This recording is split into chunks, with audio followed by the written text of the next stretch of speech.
En 2024, plus précisément dans le mois d'août, le CNC avait sanctionné Equinox Télévision ensemble avec le programme Droit de réponse.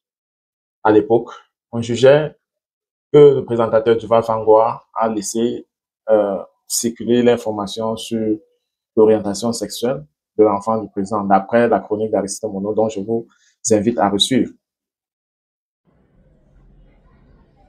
Radio Equinox, la chaîne du peuple.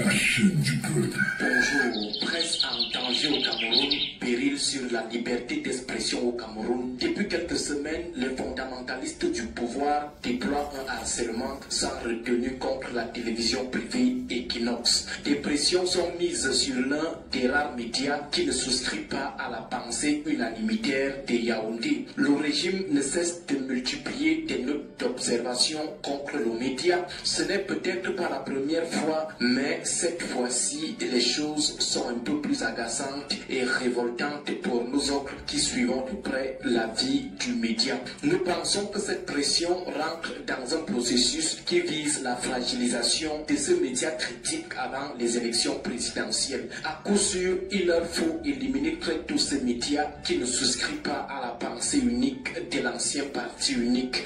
À défaut d'obtenir sa fermeture, le régime voudrait certainement se contenter de l'autocensure en le fragilisant moralement. Maintenant, incapables de passer par ce qu'ils savent faire lorsqu'ils veulent neutraliser des têtes gênantes, ils ont décidé de procéder par des prétextes en passant par un organe qui se dit indépendant.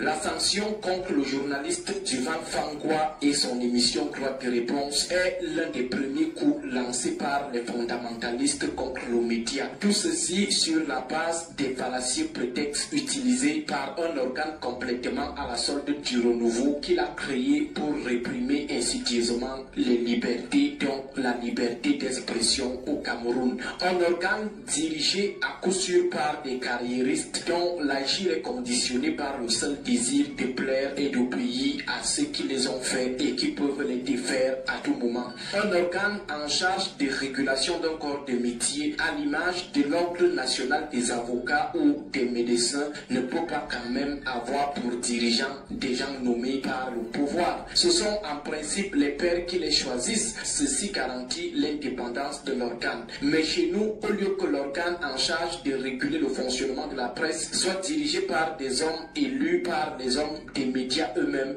on a plutôt des gens nommés par le pouvoir. Et quel type de pouvoir? Un pouvoir liberticide.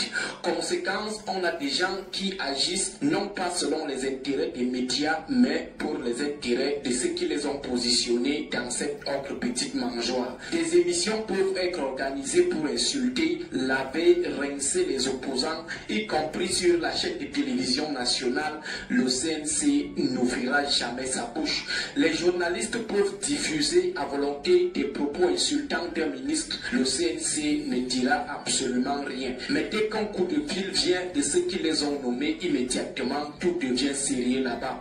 Parlons de la sanction contre Duval Fangwa et de son programme. Et là, ça n'engage que nous, ce sont nos analyses et commentaires personnels. On va tenter une reconstitution du scénario ayant abouti à cette décision. Comme nous le rappelions, un projet de neutralisation du média le plus critique du Cameroun est pensé et nourri à l'occasion des élections de 2025 et après. Il faut donc des prétextes. Le prétexte, dans le cas d'espèce, c'est l'émission Droit de réponse du 7 juillet 2024 qui avait sur sa table deux thématiques gênantes pour le régime: l'homosexualité de la fille unique du président et la sortie désobligeante et insultante du ministre de l'administration territoriale à l'endroit de deux opposants. Equinox est la seule chaîne de télévision ayant organisé un débat. Low battery, please charge. C'est un terrible crime. Il faut saisir le prétexte et surtout riposter. Selon nous, il fallait donc demander aux médias d'apporter les preuves que la fille du président est dans ces choses-là. Heureusement pour le média, avant que la convocation ne lui soit acheminée pour ce reproche, la fille du président elle-même confirme officiellement sa position à travers une interview accordée au journal Le Parisien. Donc ce prétexte est mort. Mais entre-temps, les réseaux qui tiennent le CNC ont déjà déjà mis la pression sur les dirigeants pour agir. Coincés, ces dirigeants sont obligés de se rabattre sur une affaire ni tête ni queue, l'affaire du ministre de l'administration territoriale. Le reproche fait aux journalistes, c'est d'avoir laissé les panélistes dire que le ministre de l'administration territoriale suit la fonction ministérielle avec ses attaques de bas étage contre les opposants qui sont d'abord des professeurs d'université et députés, des hommes respectés et respectables dans ce pays. Et aussi d'avoir parlé d'un autre ministre qui insulte régulièrement les Camerounais sur les réseaux sociaux.